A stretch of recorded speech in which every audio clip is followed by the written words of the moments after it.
listener production. Hello, welcome to the Weekend Briefing with me, Tom Tilley.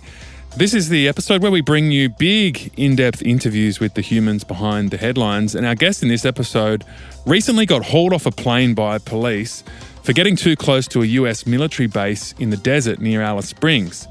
Now, this adventure or misadventure was all in the name of comedy or political satire, journalism, mostly probably YouTube hits, you could say. I'll let them explain it.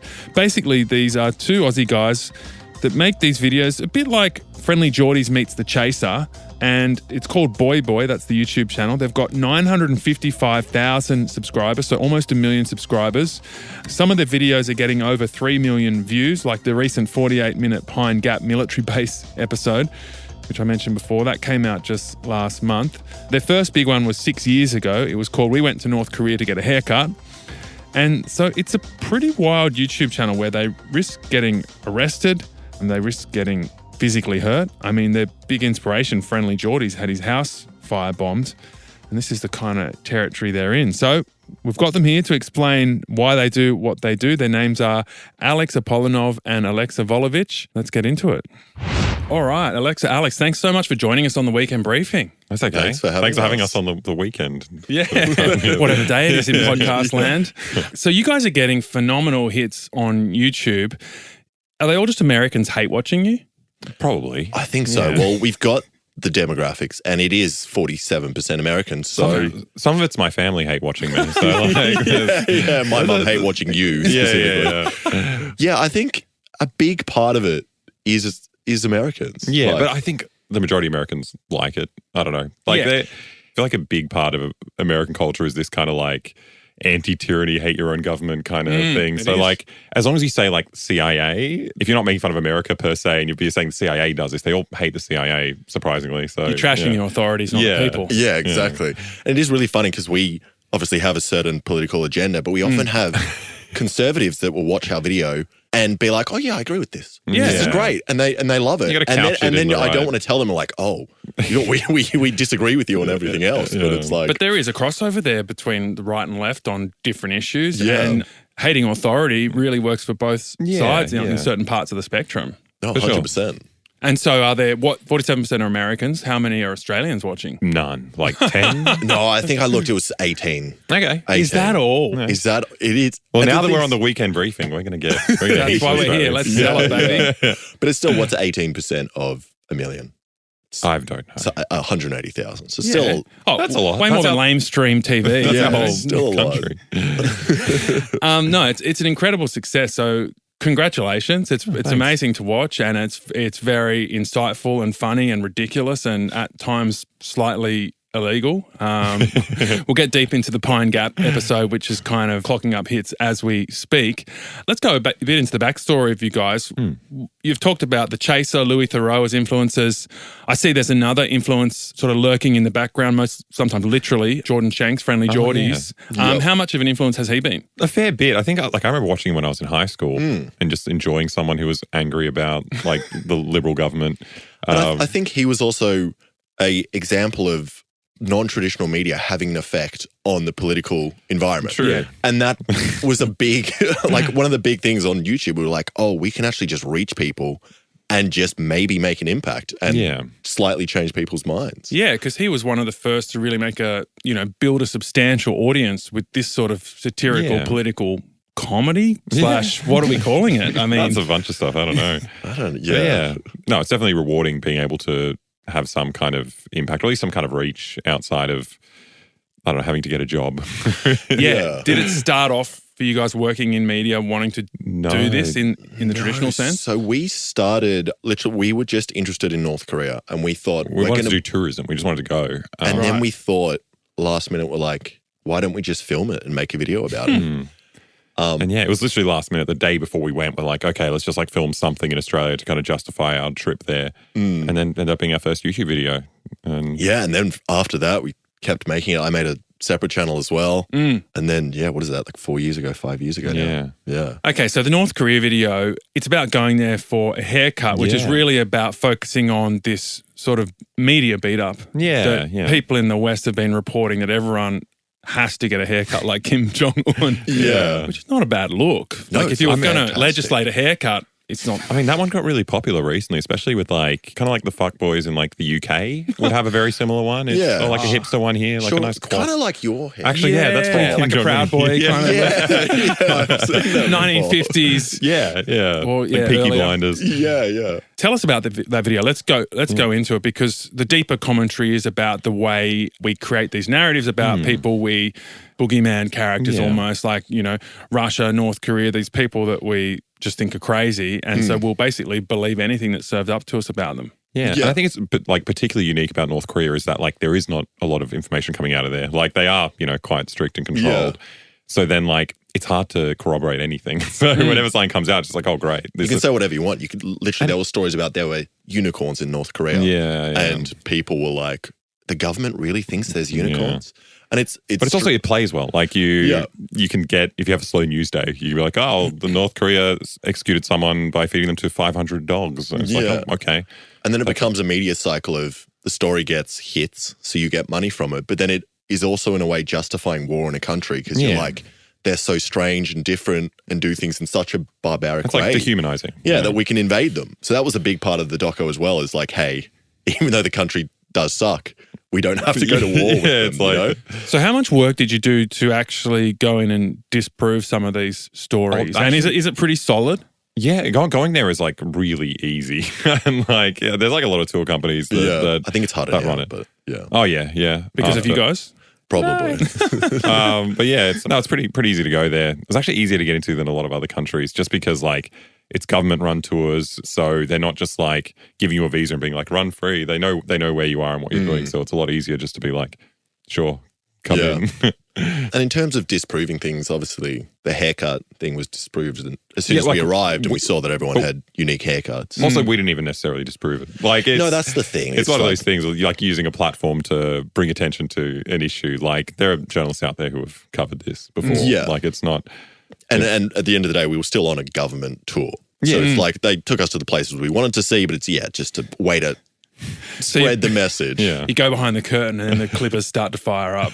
Yeah, exactly. There were some scary bits where they take out like the straight razor and they had it at your throat, and you're like in North Korea with this like woman just pressing against you, just like any moment now. Like, I'm scared when any barber pulls out a straight razor. Like, Let's go back even before that for you guys. How did you meet, and what were your kind of career plans before this video about a trip to North Korea took off? yeah, we met in high school. Not even really friends. no, we kind of didn't really like each other. me a little bit. But Was our Fun first- bullying or not? I fun think your bullying? first interaction was you cutting off your pubes and putting it behind my neck that was in maths class. classic. So- Healthy male behavior. Yeah. Off, but Yeah. not the worst. Yeah. True. No, not the. Thank you. That's what I've been telling him. Pretty bad. I wanted to be in academia. So I was at uni. I was like doing a PhD, but it was just like, I don't know, there's something a bit depressing about doing a PhD, and that like it's important stuff, you know, the research, but like 3 people are going to read it. Yeah. And like the people that it's about, it's written in a language that's inaccessible. Like, Yeah. and so YouTube felt like a nicer alternative because you could talk about important things in a language that the people that it affects can actually like grasp what's happening. And what was the PhD on? North Korea I was haircuts? doing military propaganda in video games. Okay. So just Not like So his is similar. unrelated. yeah. Yours is a bit more left of field. Outside of Boy Boy, I've got a channel called I Did a Thing where Okay. that's my main source of income, which is, it's a bit like Mythbusters. It's me just blowing stuff up and doing engineering projects. But that was something I'd been doing in school. Yeah. I was Really? kind of the guy that would Make makeshift bombs, bring them to school, and then do stuff like that. And then You're doing that before you even were filming it for YouTube? before I was filming it, was That was your making thing. thermite and flash powder and it's just like an ADD boy taking everything apart. We're going to get security just to wait at the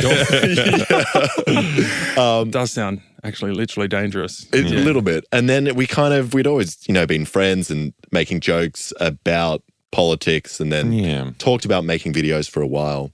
But I feel like everyone talks about it. That's It's like the thing, most friendship groups are like, oh, imagine if we like made a podcast, or imagine if we did this, it would be so good. And then we just Well, kind this of is the tried thing. it once. It's a new career. So in high schools now, that will be a very common, legitimate conversation, I imagine. Let's make 100%. YouTubes and we can make a living off the money that comes in. Yeah. Does it come in? Yeah, it's good. It's Is it? it's a rewarding platform. Is it paying enough to be like a full-time job? Oh, yeah. Sorry, I mean, yeah, it's all right. It's all right. I don't want to say how much. Like 7 figures, that kind of Yeah. Everyone wants to know. Yeah. I mean, okay, so you got 1 million subscribers almost. Yeah. Some of the videos, the most is about 4 or 5 million. Yeah, I think, almost 4. How much are you making? So, I mean, Depends. the average is there's a CPM rate. So usually as an Australian with an American audience, if you get 1 million views, you'll get around $7,000. Yeah. So okay. my biggest video, I don't even want to say how many views my biggest video has. My biggest video has 22 million views. Okay. So 22 times 7, okay, right. And then it's like one source of income. for a big hit. For a big video. That's a big hit, yeah. But then you've also got like your Patreon. And Patreon you can do sponsors sponsorships yourself. You can pick up like an item and be like, you buy this bottle of water. And so it adds up. Yeah. Okay. Yeah. Okay, so you go from making bombs in high school. You have a friend that you're chatting to about maybe making videos. Yeah. Where does it go from there? Do you go down the pathway of a traditional career first? Did we consider it? Traditional career. I don't know. I just wouldn't know how to start. You to get like a cadetship as like a journalist. I think we tried to do it the other way around. We were like, we'll just start making our own shit.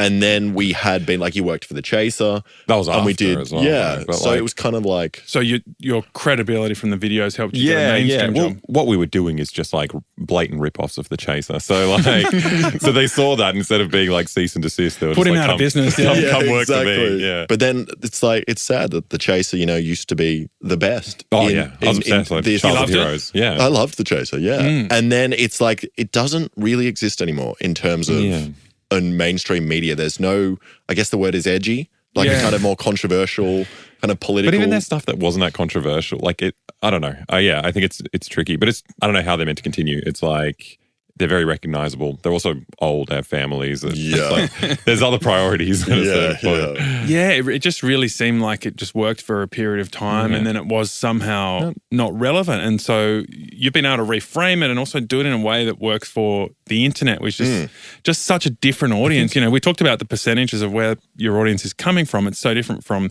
the ABC that they were playing to sort of baby boomers and older, basically, but it was working because they were sort of ribbing the government of the day in a way that was working for people, and it was intelligent, funny, and it was new, but it seemed to sort of have its time. But some of those core elements, like the pranks, the political commentary, satire, when repackaged, still finds an audience, a massive one. I think I was thinking about this recently. One of like the main differences I find between the stuff I was doing for The Chaser and the stuff we do on YouTube is like, I think people on the internet are very lonely. I don't know, people I'd wager more alienated now than they were in the early 2000s. And like, I think the kind of friendship dynamic of like two friends like getting scared in the CIA base is like is a thing that people latch onto more than, because The Chaser was like very kind of like, all the pranks were kind of cut down. It was just like, it was pure like adrenaline like in the scene. It wasn't like their trepidation between each other and like. Yeah, it was way more polished. You don't get the vulnerability. Yeah, It's just the looks authentic kind of angle. Yeah, which is sort of what, well, it's not sort of, it's what works better on the internet. Yeah. Why do you think that is? I think people are lonely. I think like... and they feel more, they can relate to you more. Yeah, we're like their friends. Yeah, and I also think it's and if any of them are listening, I am your friend. Keep paying in that Patreon. on Patreon. But it's also an anti-mainstream media thing as well, where it's like, look at what big funding, lots of money with big sponsors gets you. It's a more kind of like the political views are shared amongst... They're more uniform. They're more uniform. And then on YouTube, it's like kind of a more respected... alternate voice. Yeah. But there are some weird things on YouTube, like the marketing that you need for a video is mostly about title and thumbnail, which isn't, like a podcast, people will listen to you. You don't, it's not like if you have a shit title, people won't listen to it. But us, we're like, when we do a video, we have to think about how we're packaging it. What's the thumbnail going to be? Yeah. I mean, it's similar to here, but you have to dumb it down a lot for YouTube. It has to be really, really simple. They need to be able to understand it within like a second of viewing it. And it's kind of like a big claim that's like big clickbait. Often not true. Okay, so speaking of not true, I mean, in a lot of these stories, you do take a moral position. There does seem to be a set of beliefs that underlie what you do. One of the most obvious ones in the recent video that's blowing up about Pine Gap is about the amount of control America has in the world, the amount of secrecy, that Australia is essentially a lapdog to this much bigger, more powerful partner. I noticed one thing that we can zone in on where you basically state that the CIA removed Gough Whitlam. Yeah. And you stated as fact. Yep. A concluded, settled fact. Yep. Definitely in your minds. Oh, yeah. 100%. I don't think it is a concluded fact. I mean, look, we did Year 9 history, and like I know about supply not going through, and I don't know. I feel like there's, at least for me, there's a lot of evidence that the CIA was involved. Oh, it's a belief one can definitely hold, and there are some data points you could link together into that theory. And you might actually be right. It might just be impossible to prove it. How do you feel when you are taking a moral stance on some things? Does that come with a sense of responsibility for truth in all elements? And this all, of course, is couched in satire, so it gives it a fair license, a fair bit of room to move. But is there a sense of responsibility there, or do you just say whatever you want?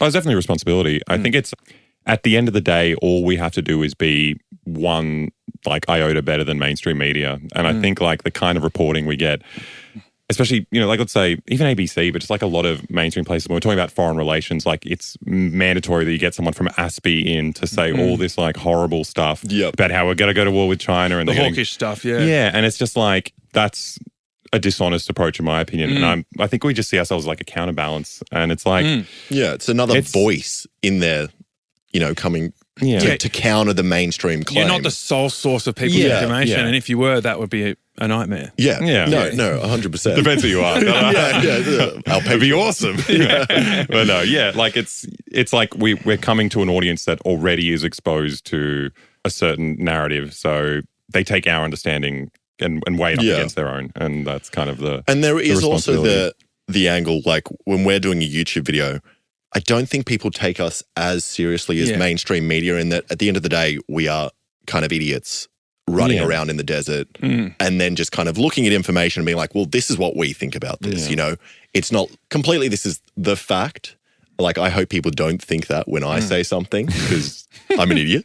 But, it is just a counter. It's also like a disarming thing. I feel like a lot of people out there are just apolitical, and it's like hard to talk about anything political unless you couch it in this like, I'm an idiot. Like, watch me have a fun time. That's where the humor comes in a bit, to soften that. So it's like, But does that come naturally, or are you sort of... Oh, we are naturally idiots, Good answer. Is this the way you want to communicate, or are you sort of bringing that lens to it because you know that's the only way to get through? I think it's a mix. Like, it's hard to say. Yeah, I feel like... Would you rather be doing like Tony Jones' Late Line and this is what you've had to do? I feel like, that's rewarding in a sense, but it's also just like you're, again, just talking to people who want to hear that, or like are looking to be informed. I feel like the most important people out there are the ones that aren't engaged. That's good point. Yeah. Pine Gap. Yeah. Yep. We won't give away the whole story. Go and watch it if you're listening. It's definitely worth it. Not that I endorse everything in it, but I do endorse it as a viewing experience, and several million other people do as well. There's a hook at the start of you guys getting essentially hauled off a plane by police, and then we're left to wonder what happened when you went to this secret military base. Yep. When you got that phone call from the police, how did you feel? That's terrifying. I don't know. Really? It's weird doing things on the internet because you have no conception of like a real world where things can happen to you. And we also, it's that YouTube clickbait where, because we're with friends, we're with Friendlyjordies, we keep egging each other on. And then you get to a stage where you're like, oh, this has real world consequences. You live in your own bubble and you're like, oh, I'm filming everything. And you're like, no. And also a lot of YouTubers are doing things from their bedroom. Like it's the most insulated place you can be. You guys are very brave in that respect. You leave your bedroom. We're unique. I had my house raided before by police because on my other video, I made the bombs, Yeah, well, I made a thing called a tampon gun, which I'll call a tampon launcher. So it was just a device that shot a tampon. Okay. And then 5 years later, cops showed up, searched my house for this tampon launcher. 5 years later? 5 years later, it took them to... I feel like the government is pretty stringent with like female hygiene products. So they probably were just like, you're not taxing it enough. Yeah, some kind of issue. This is too effective at applying tampons. Yeah. We need to make it harder. Yeah. But that was that kind of like when that happened, I was like, oh, the police are watching. They're here. They exist. They exist, but it's... So, I mean, how many interactions with police have you had in total now? So we can count two. Not that many. And hopefully none again. Is that a knock on the door? The Pine Gap was probably the scariest one. We spent a long time just like feeling like, I don't even know, like they were just everywhere. For some reason, like I left our phone in the other room and we talked to each other. Yeah. It was so stupid. I mean, how long has that fear dragged on for? Are you feeling in the clear now? Or? I think in the clear now. It was like a couple of weeks after we did it, and then just before I was about to release it, I was also like back in the really terrified state. Yeah, but it has maybe really, really terrified? Well, I mean, because we did it with Friendlyjordies, and he's already like a bit of a target. He's had like all sorts of dodgy things happen to him, so it's kind of like you don't know what to expect. Yeah. Let's talk about that. Friendlyjordies' house got firebombed. Suspected organised criminals. Very scary. How do you feel about that and edging into that territory and have him hanging around egging you on? Yeah, I mean, it's hard. I don't want my honest opinion. Like, I think the I don't care about organised crime. The police can handle that. That's none of my business. If you're listening, you guys do what you want. The one nice thing about like the CIA in America, I think at least they're not going to assassinate us. Right. You know, like I think if we were somewhere else and crossing, like actually whistleblowing, actually releasing military secrets, Julian Assange style. Like our videos are appealing to like a general population who potentially have some ability to hold like leaders accountable. Organised crime, I'm like, who the hell am I appealing to? What do I want? I want people to go out and stop the criminals. Like, also, who doesn't think criminals are bad? Yeah. Like, we don't have to convince anyone about that. Not playing it down. I think the really nice thing about what Geordie did was that, he allegedly established links between these organised crime figures and a certain former Deputy Premier of New South Wales. Yeah. So, like, there is a political angle to it that I respect. But does it scare you? What happened to him? Yeah, I wouldn't do that. It does, yeah. I would have quit immediately. Is it affecting your decisions and the judgment you're making? Are you pulling back at all? We hang out with his friends a lot. I do get scared because when they come over, I'm like, who is someone following them?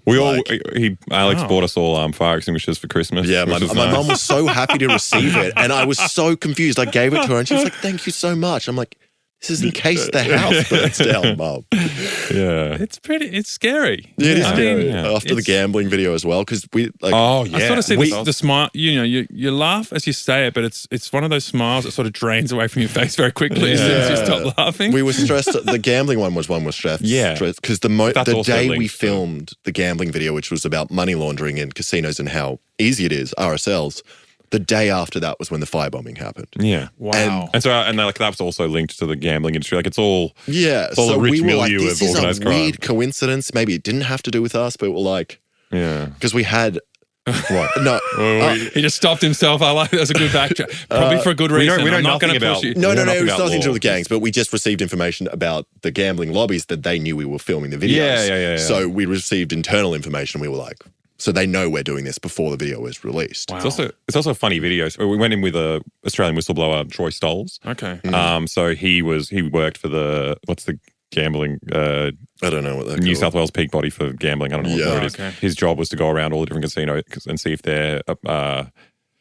Man, I'm so tired. I've got no words left in my head. If they're following protocols for money laundering. Okay. And, he found out that they're actually low key promoting money laundering, and they like it because they get obviously these criminals come in and launder money, but they also spend a little bit, which is nice for the casinos. So how much cash did you take in there to try and work through the machines? Yeah, so we took in 25,000 and we were going to see if we could launder it in a day. We cleaned it so quickly. Yeah, we just had to keep re-cleaning it. So we put it in first just in normal clothes. Nothing happened. We came back with these custom shirts or look at me, I'm laundering money right now. Or really? I'm with money launderer. So you put 25 grand in to the just pokies? Into a single pokey machine. So the routine is you put it in and then you just put it in, load it in as much as you can. I think it's $10,000 and then you just take it out. Yeah. Then you get a receipt, which is tax-free, and says this is where the money came from. So if anyone listening gambling wants to launder money, you can still do it. I was considering doing it with my YouTube earnings. I was like, YouTube actually pays in cash.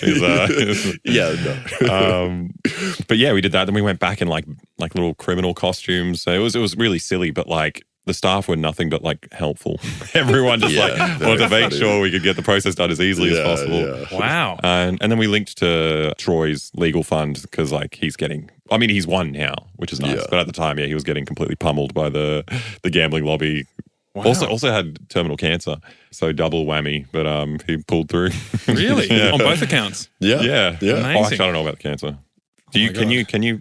I don't know. I'm not a doctor. Oh my God. Feels like a Princess Catherine moment there where we all just feel guilty about talking about someone that had cancer, or still does. So we're getting a sense of who your targets are, of what you're doing, what you want to say, what you want to expose. Tell us more about it. What is the deeper kind of thesis here? I mean, we're pretty like basic socialists, I guess, like just general anti-capitalist stuff. What's really nice is that we're Australian. So when we talk about America, which is like this cesspool of private capital, if you come in there as an Australian who's, you know, got a nice welfare system where things kind of function more or less in some way, you can say these like far left talking points, but dressing up as an Australian, because it's our lived experience as well, they're just like, it's not some scary communist, it's just an Aussie guy. Yeah. Because we have nice public transport, we have the Centrelink, we've got like all these things welfare, that they don't have. Yeah.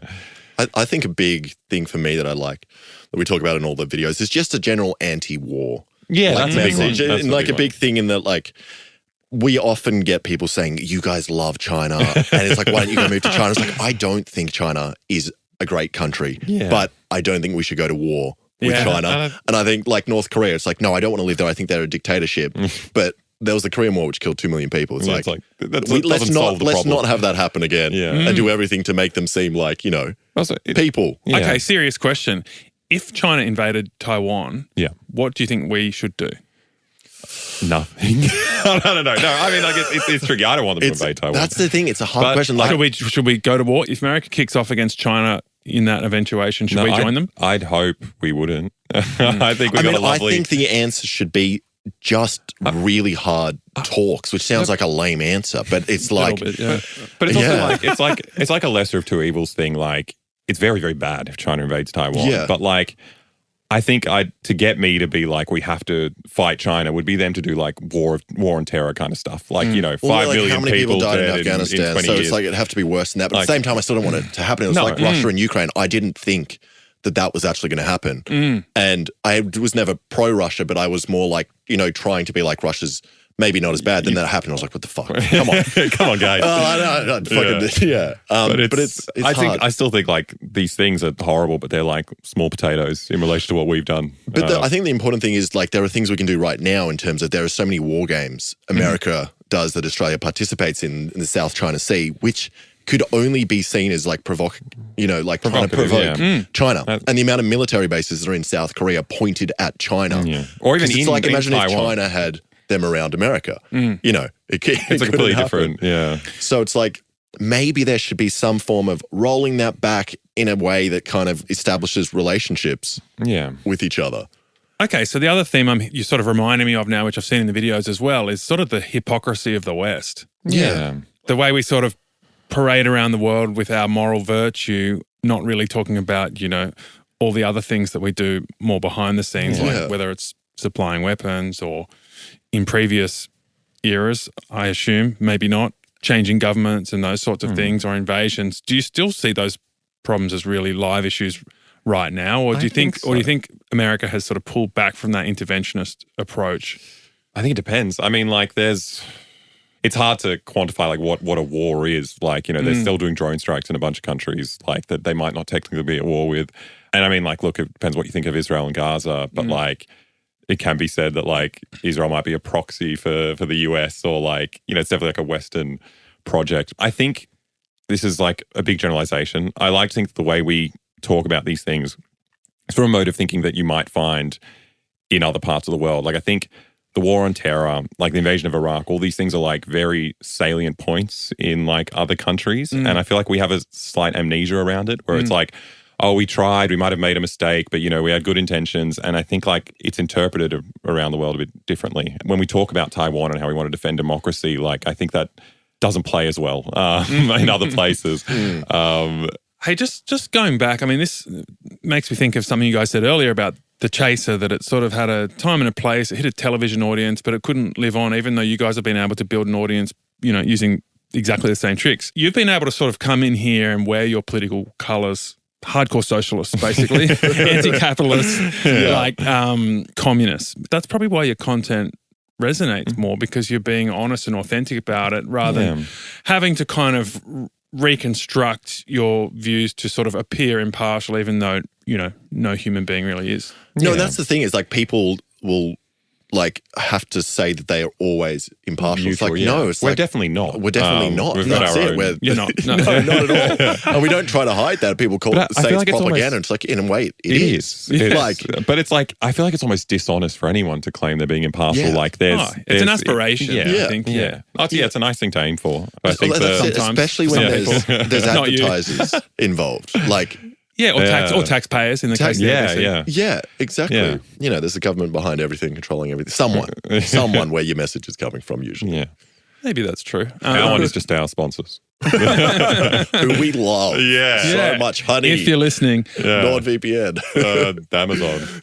All great. And so where does it go from here? Because I guess, I've been working in sort of mainstream media for 15 years or more. I'm seeing another big round of kind of structural changes as linear television audiences drop off, as radio companies extend into podcasts and try and reach people in digital space. But I think overall, especially given the economic cyclical factors, the industry's doing it fairly tough at the moment. Yeah. And what seems to work as more eyeballs come to the tech platforms is basically what you're doing.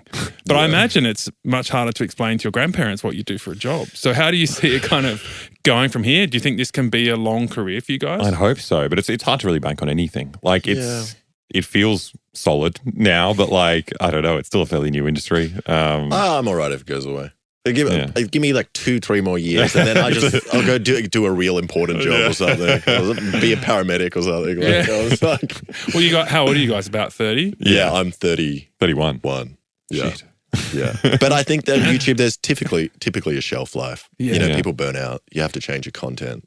It is pretty draining in a different way. You get a mortgage, you have kids, Yeah, you get boring. You got things to lose. You can't get arrested anymore. I'm The not thing is, I thinking can't, of a I can't make CIA tampon guns if I have kids. Like, how am I going to do that? Like, You got to make it educational. yeah, there we go. Slightly safer. Yeah. Yeah. I think the political motivation is nice. Like, regardless of how burnt out you get, like that keeps you going. So it'll be nice to have some kind of reach, some kind of impact in whatever form that takes after YouTube. I think the frequency will disappear. We won't, because at the moment we're really playing the YouTube game, YouTube algorithm, of being like, okay, at least once a month. But then it's like, I still really care about talking about these issues. So drop down to once every 6 months, once a year, and hopefully still have an audience that watches it.